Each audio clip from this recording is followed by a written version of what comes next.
Y al nombre de Cristo. Bueno, mis queridos y amados hermanos en el Señor, la paz del Eterno siga reposando en nuestras vidas.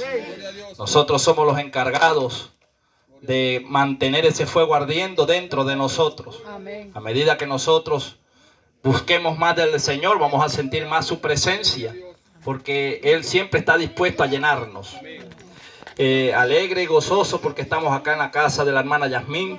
Dios trae palabra para acá, para este hogar, ¿verdad? Sabemos que este camino es angosto, la puerta es estrecha, y que Jesús nos enseñó y nos mostró que en medio de este caminar íbamos a recibir todo tipo de tropiezos, porque Él dijo, es necesario que los tropiezos vengan, pero ay de aquel por el que vienen los tropiezos. La palabra Jesús dijo, a la verdad por donde yo voy, ustedes también irán, de la copa que yo bebo, ¿verdad? Oye, tendrán que beber. Es tremendo. Entonces, si Jesús fue traicionado, nosotros debemos pasar por allí también. Si Jesús le dijeron todo tipo de mal y era el árbol verde, imagínense nosotros que somos las ramitas secas. ¿Ah? Entonces eso es parte del crecimiento en el Evangelio. Y es lo que nos ayuda a madurar y a enamorarnos de un Cristo vivo. Un Dios que se compadece porque Él ya pasó por donde nosotros estamos pasando. Si aquí nos preguntamos, cada uno está pasando circunstancias diferentes y quizás unos dirán la mía es más difícil, pero cuando oye el testimonio de otro dice no, yo no tengo nada. Lo mío es un dolor de uña. ¿Verdad? Porque hay gente que tiene más problemas que otros. Y el problema es cuando nosotros vemos y creemos que el problema que estamos atravesando es el más grande. Pero cuando usted ve hacia el frente y ve gente que tiene más problemas que usted y está adorando a Dios, usted se le pasa el dolor. Aleluya. Amén. Y es tremendo. Usted no le ha tocado a veces ir a consolar a alguien que está pasando una tribulación tremenda y uno cree que va a conseguir esa persona derrotada, destrozada, y termina uno saliendo fortalecido con ellos. Gloria a Dios. Y uno dice, oye, qué tremendo cómo el Señor le ha dado fortaleza a su pueblo en medio de un proceso. La técnica, bueno, doblar rodillas y creerle a Dios. Amén. Entonces, bueno, voy a estar leyendo la palabra en el tercer evangelio, en el orden establecido. A mí me gusta todo el evangelio, pero este escritor en específico, Lucas, es conocido como el hombre que habla de las parábolas. Es el evangelio que usted ve más parábolas allí. Pero no voy a hablar hoy acerca de las parábolas, sino que el Señor me instaba a leer un poco acá en el Lucas capítulo 8, número grande, versos pequeños, el número 40, perdón. Vamos a hablar acerca, el Señor sigue continuando con los temas acerca de la necesidad de buscar a Dios. No importa que sea un sacerdote, no importa que sea quien sea, todos tenemos necesidad de Dios. Y la manera de buscar a Dios parece como una paradoja, lo que veníamos hablando ayer allá en otro hogar que Dios nos permitió ir a bendecir, es que parece que nosotros buscamos a Dios cuando tenemos el agua al cuello, ¿verdad que sí? Cuando todo nos va bien parece que nos olvidamos del Señor, así es todo ser humano. ¿Ah? Cuando uno le va bien como que le cuesta a uno orarle al Señor, pero cuando viene la tempestad, hermano, ahí sí nos acordamos que tenemos un Cristo vivo. Pero gloria a Dios, porque si nosotros somos infieles, la Biblia dice que Él permanece fiel. Entonces Él está fiel con nosotros. Él solamente está esperando que nosotros digamos, Jesús, ayúdame. Y Él viene en rescate. Él está allí incondicionalmente, el mejor amigo, amigo fiel. El único amigo que puede tener todo ser humano, que nunca le va a fallar, se llama Jesucristo. Amén. Aún yo lo puedo ayudar mucho, pero en algún momento soy humano y quizás pueda cometer algún error y usted se desilusione. Y no importa si usted se desilusiona de mí, pero de Cristo nunca se desilusione. Porque Cristo es perfecto. Yo cometo errores y todos los que estamos aquí somos débiles. Pero en Cristo somos fuertes. Entonces ya habiendo buscado en nuestra Biblia, capítulo 8 de Lucas, verso 40, leemos palabra entonces bajo la bendición del Padre, Hijo y la comunión con el Espíritu Santo del Señor. Amén. El título dice la hija de Jairo y la mujer que tocó el manto de Jesús. Dice así la letra. Cuando volvió Jesús, le recibió la multitud con gozo, porque todos le esperaban. Entonces vino un varón llamado Jairo, que era principal de la sinagoga, y postrándose a los pies de Jesús le rogaba que entrase en su casa, porque tenía una hija única como de 12 años que se estaba muriendo, y mientras iba la multitud le oprimía. Pero una mujer que padecía de flujo de sangre desde hacía 12 años y que había gastado en médicos todo cuanto tenía y por ninguno había podido ser curada, se le acercó por detrás y le tocó el borde de su manto, y al instante se detuvo el flujo de su sangre. Entonces Jesús dijo: ¿quién es el que me ha tocado? Y negando todos, dijo Pedro y los que con él estaban: Maestro, la multitud te aprieta y oprime, y dices: ¿quién es el que me ha tocado? Pero Jesús dijo: alguien me ha tocado, porque yo he conocido que ha salido poder de mí. Vamos entonces a orarle al Señor. Oh soberano Señor y Padre amado de la gloria, recibe toda honra, toda gloria, toda alabanza en el nombre poderoso de Jesús.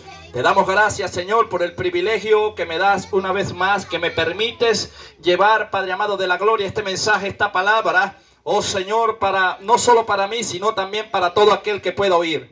Creemos, Señor, que tú vas a hablar en esta noche a nuestras vidas, que vas a confortar nuestra alma, que vas a sanar si hay alguna herida, Señor, en nosotros, Padre amado de la gloria. Que tú tienes cuidado de tu pueblo y sabemos, Señor, que tú has venido a restaurar, que tú has venido a traer palabra de ánimo, de aliento, de restauración, porque las buenas nuevas de salvación que son predicadas, Señor, son, Padre amado de la gloria, para sanar y restaurar en el nombre poderoso de Jesús. Por eso, si alguna fuerza contraria, Padre, en el mundo espiritual quiere levantarse en esta hora, la atamos y la reprendemos en el nombre de Jesús, nombre que es sobre todo nombre. Creemos que tu paz, tu peso de gloria está en este lugar y que la palabra que va a ser expuesta dará su fruto al 100% en el nombre poderoso de Jesús. Amén, amén y amén. Bueno, el que tiene allí su sillita puede sentarse, el que no se queda paradito por allí, pero nuevamente en el nombre de Jesús le pido por favor que los niños se sujeten y que presten atención a la palabra del Señor. Recordemos que nuestra lucha no es contra carne ni sangre, y el enemigo va a tratar de sabotear, va a tratar de estorbar, va a tratar de que usted no esté pendiente de lo que Dios va a hablar en esta noche. Pero nosotros, con la sabiduría de lo alto que nos ha dado Dios, podemos controlar a los niños. En el nombre poderoso de Jesús los sometemos a Cristo en obediencia. Y nosotros estamos pendientes a lo que Dios quiere hablar con nosotros en esta hermosa noche. Lo primero que nosotros tenemos que ver, hermanos queridos en el Señor, y amigos y amigas que me pueda estar oyendo, porque a veces nosotros no vemos quién está escuchando, pero la palabra de Dios se extiende y llega a los lugares remotos donde uno ni se imagina. Dios puede tratar con una persona estando acostadito en su hamaca por allá o acostado en su cama, y puede estar llegándole el sonido, y allí puede estar Dios tratando con esa persona en el secreto. Pero nosotros los seres humanos, si no vemos a la persona frente, no creemos que Dios está obrando. Y yo pienso que Dios está obrando por más de uno de este sector.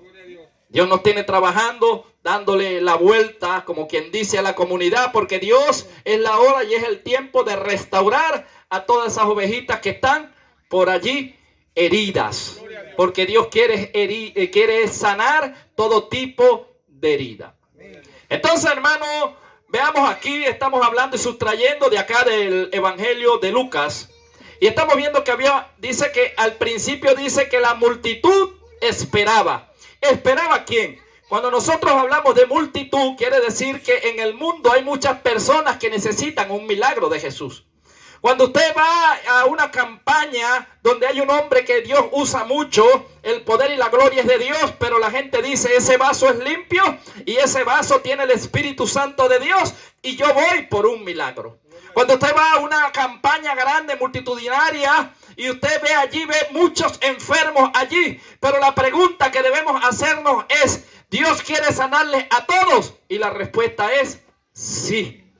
Solo que hay muchas personas que no creen en el poder de Dios. Van como espectadores y no pueden recibir lo que Dios quiere, porque Dios, lo que Dios quiere en la humanidad es que abran su corazón para que puedan ser restaurados y sanados. Y vamos a ir viendo aquí que cuando hablamos de Jairo, dice que era un hombre principal en la sinagoga. Esto quiere decir, y me deja mostrar la escritura, de que él era un sacerdote. Ahora la pregunta que tenemos que hacernos es, yendo al tiempo en que Jesús caminaba, estaban los escribas, los fariseos y los saduceos, y estos peleaban contra Jesús. ¿Por qué? Porque Jesús vino a salvar lo que se había perdido. Gloria a Dios. Y ese es el verdadero evangelio, que llega donde estos hombres no querían estar. Ellos querían estar en su comodidad. Hoy en día vemos que muchas personas queremos quizás estar dentro de una iglesia y no queremos salir a predicar, no queremos salir a esforzarnos, pero el origen de la iglesia primitiva fue que Dios permitió que fuese perseguida. ¿Para qué? Para que el evangelio se expandiera. Gloria a Dios. A veces decimos, ¿por qué el enemigo ha sacudido tanto una congregación? Y Dios dice que quería sacarte de la comodidad. Es que estabas muy cómodo en las cuatro paredes y yo tuve que permitir que te zarandearan. Pero si permaneciste ahí, eres contado entre los fieles. Y usted sabe lo que Dios premia: la fidelidad de un siervo. ¡Qué tremendo! Y aquí tenemos que ver que Jairo era del grupo del Sanedrín, donde estaba Anás, Caifás, donde estaban todos este tipo de personas que tenían vestiduras blancas, pero su corazón estaba podrido. Porque ellos se hacían favores entre ellos mismos y entre ellos mismos se adulaban y ponían mandamientos de hombre, pero invalidaban los de Dios. Aleluya. Y Jesús era un ser maravilloso que vino hablando en parábolas, como venimos en todos estos servicios. Y lo que Jesús hacía era que no les decía perro, pero les mostraba el hueso.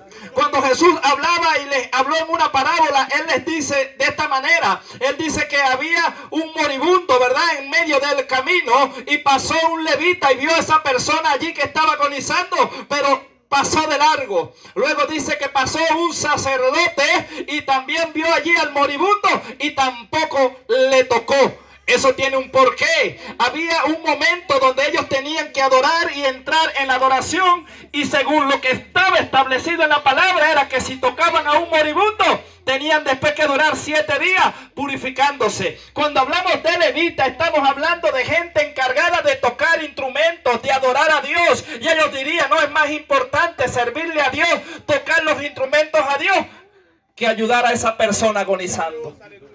Totalmente contrario a lo que Dios, a lo que vino a hacer Jesús. El sacerdote también diría, me toca ministrar y no puedo tocar al moribundo. Quizás diría, cuando venga de regreso, si lo consigo, lo ayudaré. No lo dice la Biblia, pero me imagino pensando un poco, metiéndome en ellos. Pero hay algo que a mí me conmueve y representa la imagen de Jesús. Dice que pasó un samaritano, y cuando hablamos de samaritano quiere decir que era un judío, pero mezclado. Y dice que este hombre vio a aquel hombre agonizando y se movió a misericordia. Y llegó, lo agarró, lo montó, ¿verdad?, en su animal de carga, lo llevó allá a un lugar donde lo podían curar, lo montó en la mesa. No solamente tuvo agarrarlo de allí como estaba en la condición, buscó la manera de cómo trasladarlo. Lo llevó a quien podía sanarlo. Dice que le echaron aceite. El aceite representa como aquella palabra de bálsamo. Aquel moribundo pensó quizá que ya ese era su último momento de vida, pero vino alguien en rescate por él. Yo no sé cuántas veces usted ha pensado que hasta allí había llegado usted. Pues déjeme decirle que ese buen samaritano está aquí en esta noche, que ha venido a restaurar. A veces uno se siente que las personas que murmuran, que hablan, que critican, como que lo matan a uno espiritualmente. Uno a veces lo hacen hasta pensar que Dios se ha apartado de uno, porque son personas que viven señalando y juzgando. Y Jesús también le dijo a ellos, ¿por qué criticáis, verdad, al prójimo? ¿Por qué veis la pajita. O sea, Jesús decía, quizás ese que no ministra, ese que está allí comete pecado, pero no está ministrando en el altar. Pero ustedes que ministran tienen una tremenda viga en el ojo, así que mejor que se corrijan antes de que hablen de Dios. Gloria a Dios. Es tremendo, hermano. Jesús no les hablaba así abiertamente, pero con cada paradoja que les decía allí, yo les decía, es que Jesús le hablaba claro a la gente, hermano. Gloria a Dios. Pero a quien tenía que confrontarlo, confrontaba, pero era para que se arrepintiera. Pero cuando Jesús veía una persona desamparada, cuando Jesús veía una persona con necesidad, le hablaba con amor.